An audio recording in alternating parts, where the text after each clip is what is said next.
Right now, somewhere in your life, there's a person you're not speaking to the way you used to. Maybe it's a partner. Maybe it's a coworker.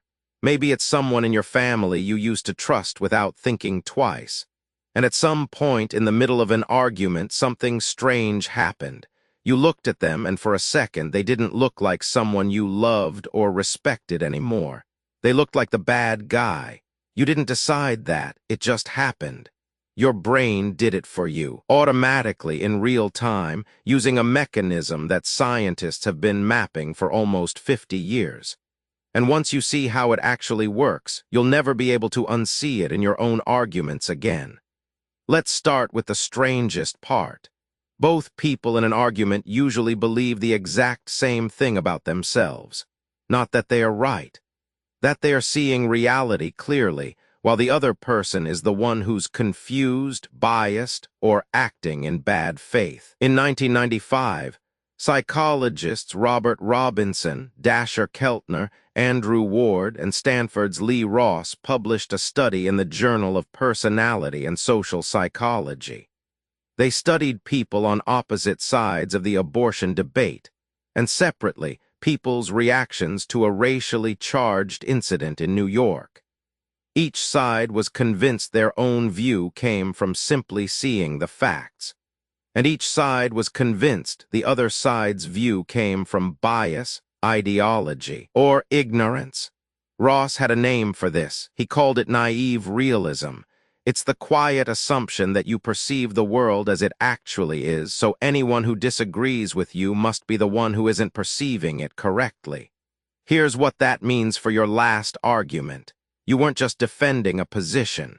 You were defending reality itself as far as your brain was concerned.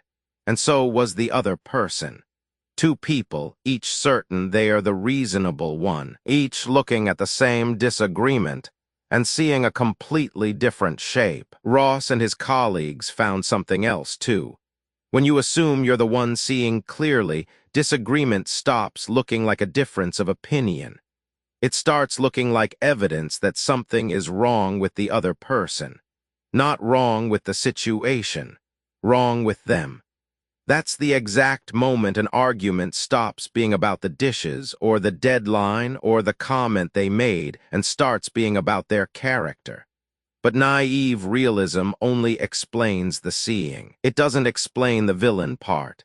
For that, you need to go back further to 1977, when Lee Ross published a paper that became one of the most cited findings in social psychology. He called it the fundamental attribution error. Here's the short version. When you explain your own bad behavior, you reach for the situation. You snapped because you were exhausted. You were short with them because of a stressful day. But when you explain someone else's bad behavior, you reach for their character. They snapped because they are inconsiderate. They were short with you because that's who they are. Same behavior, two completely different explanations depending on whose behavior it is. Picture the last time someone cut you off in traffic. Your first thought probably wasn't they must be rushing to the hospital. It was closer to what is wrong with people.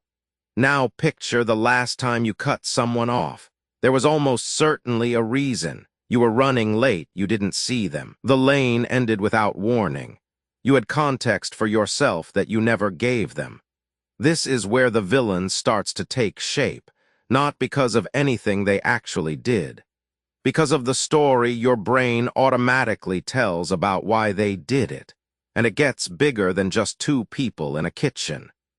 In 2014, a team of researchers, Adam Waits, Lion Young, and Jeremy Ginges, published a study in the Proceedings of the National Academy of Sciences that tested this same pattern at a much larger scale. They studied American Democrats and Republicans, then Israelis and Palestinians in the middle of active conflict.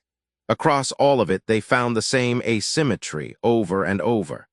People consistently explained their own group's aggression as being driven by love, loyalty to their side, protection of what they care about, but they explained the other side's aggression as being driven by hate, pure hostility, nothing more complicated than that. The researchers called it motive attribution asymmetry. And here's the part that should genuinely unsettle you. Both sides believed this at the same time about each other, which means somewhere right now, in every conflict you can think of, two groups are each certain they are the loving ones and the other side is the hateful one. That's not a flaw in one side's thinking. That's the same exact mechanism running twice in opposite directions at the same moment. So your brain isn't just misjudging the other person's actions. It's actively sorting people into roles. And in 2009, psychologists Kurt Gray and Daniel Wegner at Harvard identified exactly what those roles are. Through 7 separate studies, they found that people mentally sort every moral situation into 2 types. Moral agents, the ones who act, who cause harm or do good. And moral patients, the ones things happen to. Here's the part that explains your argument perfectly. Gray and Wegner found that these 2 roles are inversely linked in your mind. The more you see someone as an agent, capable of choosing to hurt you, the less capable you see yourself as being of hurting them back. And the more you see yourself as the one being wronged, the more that other person gets cast, fully and completely, as the one doing the wronging. This is moral typecasting. Once someone gets cast as the villain in your mind, your brain starts filtering out anything that complicates that role. Their side of the story, their bad day, their own version of feeling hurt. None of it fits the character your brain has already assigned them. So here's where you'd expect this video to land. Your brain is broken, conflict is unavoidable, we're all doomed to misjudge each other forever. But that's not actually what the research shows. Look closer at the weight study again. The bias wasn't fixed. When researchers offered people a small financial incentive to guess accurately about the other side's motives instead of defending their own side, the asymmetry didn't just shrink. In some cases, it reversed completely. People suddenly became capable of imagining that the other side might be driven by love too. The bias isn't a permanent feature of who the other person is. It's a switch in how your brain is currently processing the conflict. And switches can be flipped. Think about what that means. The version of your coworker who felt like a villain during that heated meeting, and the version of the same coworker joking with you in the break room a week later, are the same person. Nothing about them changed. What changed was which cognitive machinery your brain was running in that moment. Naive realism telling you that you alone saw things clearly. The attribution error explaining their actions through character instead of circumstance. Moral typecasting locking them into a role your brain had already decided they were playing. None of that machinery is about them at all. It's about how a threatened brain processes disagreement, whether the disagreement is with a stranger online, a sibling at dinner, or an entire nation across a border. And somewhere on the other side of your last argument, the person you were sure was being unreasonable was running the exact same software.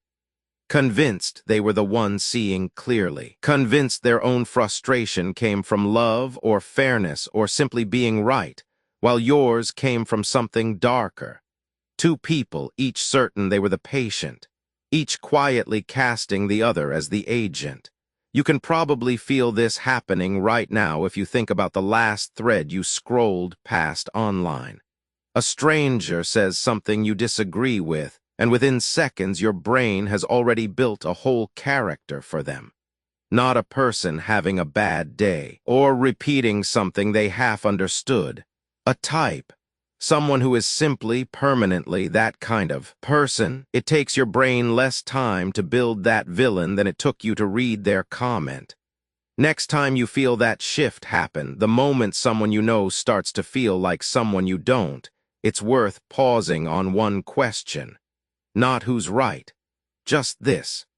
Is that actually who they are, or is that just the role your brain assigned them the second the disagreement started? Because somewhere across the table, they might be asking the exact same thing about